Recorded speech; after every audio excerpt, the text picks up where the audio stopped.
So today it's finally happened. The spoilers, the leaks, and the actual English translations of chapter 264 of Jujutsu Kaisen have finally come out, and one of the most amazing things has happened. This is something everybody's been waiting a long time for. We do see it happen near the end of this chapter, and I'm gonna just jump right into it, start off with the beginning.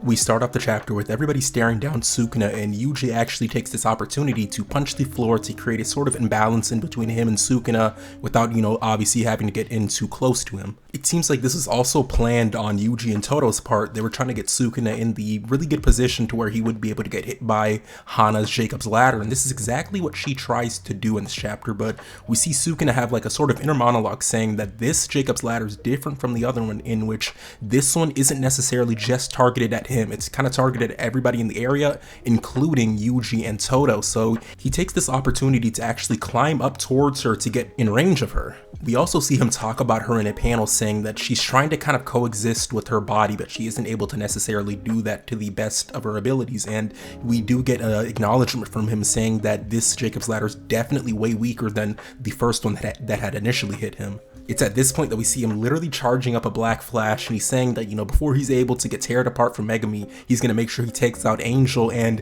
this is actually where Aoi Todo, he jumps in, he takes on the black flash full force head on from Sukuna, and Sukuna even acknowledges this. He says, this is a true Jujutsu sorcerer. This is somebody that I truly respect, and I do respect Todo so much. He's always the one jumping in, saving people, doing his utmost to get his friends to get that final hit in, and we just see this on full display throughout all of his fights, especially this one, especially right now in the fight. Sukuna then starts to acknowledge the fact that both Aoi Todo and Hana are kind of immobilized right now, so he thinks to himself, I'm going to be able to go straight for them, but this is where Yuji actually appears, and we see that he's literally climbed through the Pillar of Light, and even Sukuna's kind of like, he's climbed up here just to get to me, even while getting burnt by this Pillar of Light. So Sukuna's obviously just a little bit baffled at the fact that this dude is climbing through pillars of light just to get to me. Yuji, of course, wastes no time, and he does what he knows best, throwing hands, so he literally grabs Sukuna by the legs and throws him down off of a building, just very violent and typical Yuji style of fighting. So obviously I did love this part of the chapter. I just love when Yuji's kind of the focal point and he's kind of fighting on his own. We obviously get to see him do some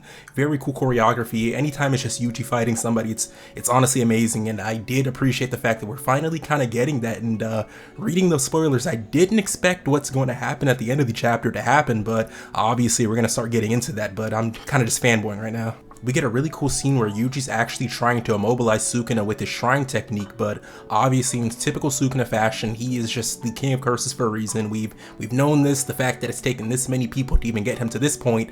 We know that he's the king of curses, we know that he's the strongest and the most knowledgeable in terms of Jujutsu. The narrator then says that after hitting 2 additional black flashes, he now has his reverse curse technique back. So in typical Sukuna fashion, he cannot die. He does scary about this is the fact that he's literally regenerated past really all of the wounds that he's accumulated up to this point. Every bit of damage that they've worked towards to get onto the dude, he seems to have regenerated it. He has his limbs back. He doesn't have any type of damage to his chest anymore. It's just like he's kind of new and fresh right now. So this is very scary, obviously, for Yuji going into it. He's fighting a kind of fully refreshed Sukuna, at least physically wise, and we're gonna have to kind of see what he's able to dish out to deal with this dude. Sukuna starts to kind of get his payback on Yuji a bit. He starts to hit him with big punches, big knees, everything that he can kind of throw at the dude. He starts to throw at Yuji, and it's kind of looking grim a little bit. We're thinking, man, what is Yuji going to be able to do right now? How is he going to be able to fight this dude off? Sukuna even acknowledges the fact that if Yuji is able to use the shrine technique on him, it probably would be very effective, but that's obviously only if Yuji is able to reach the boundary in between him and the technique. So as long as Yuji isn't able to hit him, he really has nothing to worry about, and it's a Sukuna right now that's sort of fully revitalized. It's going to be very difficult to get any type of hit on the dude. So right now Sukuna's thinking in his mind, I kind of have this in the bag. I'm just going to be able to pick them off really right now, and I'm going to start off with this dude right here, Yuji. It's of course at this point in the chapter you're kind of thinking, man, this is looking really bad. There has to be some type of Hail Mary, something crazy is going to have to happen in order for Yuji to be able to kind of bridge the gap in between him and Sukuna right now. He's going to have to do something to not die, literally. So you're thinking, man, what can Yuji kind of pull out, to be able to combat this dude Sukuna, and we're going to get into that right now.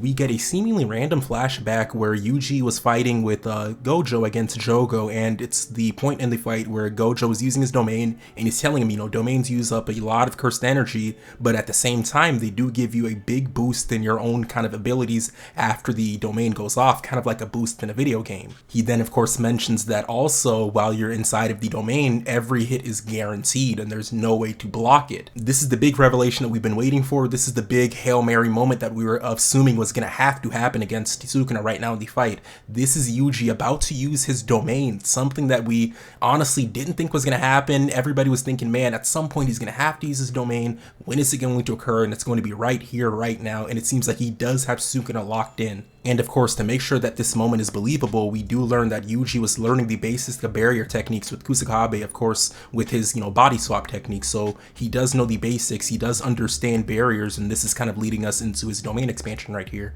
The chapter then ends off with Yuji and Sukuna inside of a random subway station, and Yuji is actually appearing before Sukuna, or Sukuna is appearing before Yuji in his Yuji Sukuna form, so the form where he's sort of Yuji, but partly Sukuna, and this is very weird. We don't know what's going on, we don't know why he looks like this, why he's in this form, and what's kind of going on with the domain. We don't learn that by the end of the chapter, but we do have the final panel with Yuji saying, let's go Sukuna. So this is actually where it ends off, and we don't have a break next week. Luckily, we don't have a break. We're just going to completely get to go right back into the fight, right back into the chapter, and I love this. I was hoping that we wouldn't have a break, and all our prayer, what was going on with them in the first place. So right now, we're not necessarily understanding what's happening to Sukuna, but we're going to get explanations next week, hopefully, as to what his domain exactly does and what it was doing to Choso and Todo way back in the day.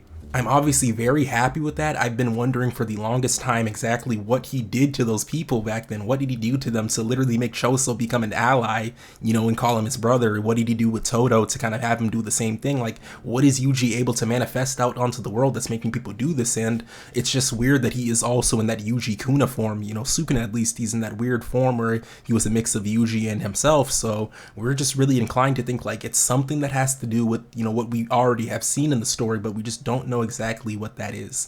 So I'm very excited for next week's chapter. I do want to see what happens. I'm obviously very inclined to see what goes on. I can't wait for the spoilers to come out. I just can't wait for the chapter, and this kind of does make it seem like this is getting very, very close to the actual end of the manga. The manga is probably getting very close to wrapping up, and I think Yuji is going to be the final person that deals the killing blow, I guess you could say, what we really need to get Sukuna out of here. And this has kind of all been leading up to this moment where he's able to trap Sukuna inside of his domain, and this is amazing. Of course, we're finally going to get to see the ending of this fight, something that we've been waiting a long time to see the ending, and I'm very excited for it. I cannot wait for all of this happening, and I am assuming everybody else is feeling the same way. With that being said though, if you enjoyed anything you saw here today, don't forget to like, comment, and subscribe, as it really does help me out, and I really do appreciate each and every one of you guys for stopping by and reading these spoilers with me. I'm very excited for next week's chapter, and let me know in the comments if you think about anything that his domain might do. What do you think his domain does? Do you think I'm kind of right in terms of it being a weird genjutsu thing? We just don't know what that means, but it does seem very similar to what was been going on in the story already. So let me know if you agree with that in the comment section down below. Thank you for watching, and I'm out. Peace.